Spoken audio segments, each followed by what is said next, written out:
After my divorce, I moved home, but my brother had taken over everything. Divorce wasn't part of the plan. I had the house, the job, the happily ever after ring on my finger. But life has a funny way of burning blueprints when you're not looking. When the papers were signed, I packed what was left of my life into 4 cardboard boxes and drove back to the place I thought would always be safe, home. Except home wasn't the same. I pulled up to our family house, white shutters, overgrown garden, and the dented mailbox Dad never replaced. It was late fall. Leaves covered the front steps. The porch light was off, even though I'd texted ahead. Typical Dean. My brother had always been selectively forgetful. I let myself in with the key that still hung on my car's keychain.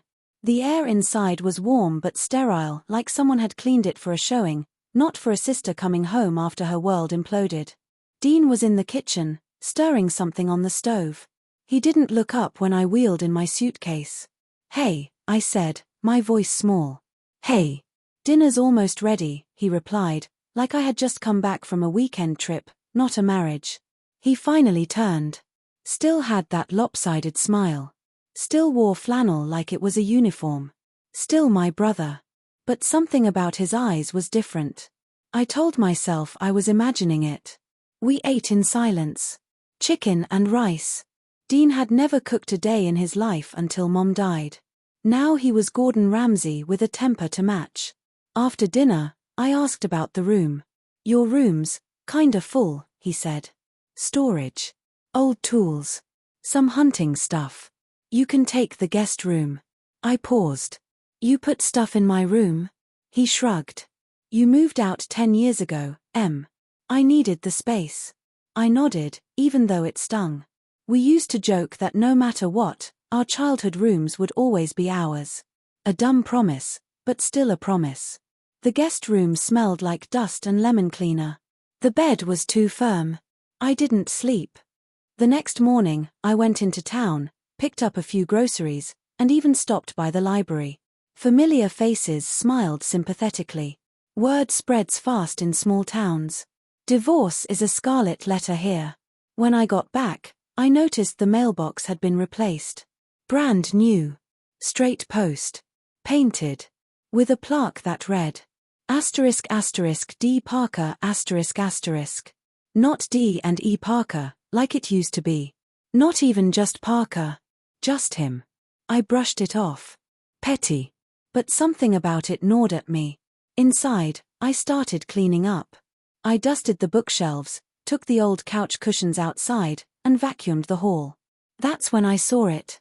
A stack of papers on the side table. The top page read, **deed transfer, Parker residence***. And under it, **Dean Parker, sole proprietor***. I stared at it for a long time. Dean had transferred the house into his name. My stomach twisted. We inherited the house equally. Mom and Dad had made it clear in their will, 50/50ths.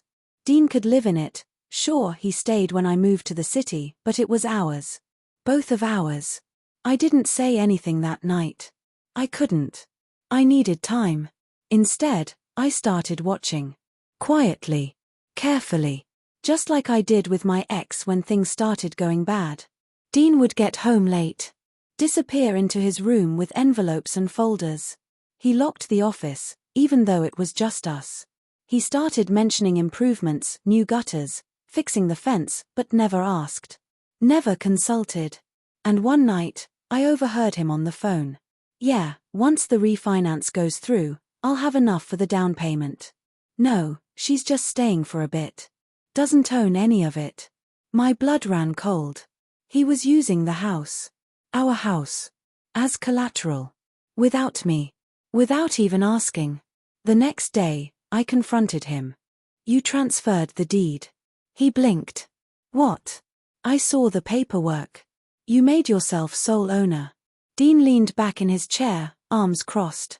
"Em, you left. I stayed. I took care of Mom when she was dying. I paid the taxes, the maintenance. You think a phone call every few months makes you a co-owner?" I felt slapped. That wasn't the deal. That wasn't what Mom and Dad wanted. They're gone. I'm here. And frankly, I didn't think you'd be back. I stared at him, suddenly seeing someone else. Someone cold. Calculated. I left the room before I said something I couldn't take back. That night, I called a lawyer. An old friend from high school. She pulled the public records.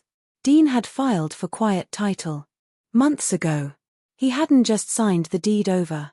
He had filed legal paperwork to erase me from it. It would take time to fight. Time I didn't have. But I wasn't going to roll over. I started digging. Emails. Old documents. Financial records. And then I found it, tucked into a fireproof safe my dad used to keep under the bed. A handwritten addendum to the will. Notarized. It read, asterisk in the event Emily needs to return, she may reside in the Parker house indefinitely. The property remains equally owned. Asterisk. It was signed. Dated. Witnessed. I made copies. Took pictures. Sent them to my lawyer. The next morning, I served Dean with papers. He went ballistic. Yelled. Accused me of betrayal. Said I was destroying the family. But I didn't back down. Because betrayal? That happened the day he decided the house was his. The day he saw me not as a sister, but as a squatter. Weeks passed. Mediation started. My lawyer was relentless. Dean backed down, partially. We agreed to co-ownership with legal boundaries. He couldn't refinance or sell without my signature. I had legal residence. It wasn't perfect. The house was colder now. The silence louder. But I planted flowers by the steps. Repainted the mailbox. Asterisk asterisk Parker family home asterisk asterisk. Because this wasn't just a house. It was history. It was grief. It was my anchor. And I wasn't letting it go. Not again.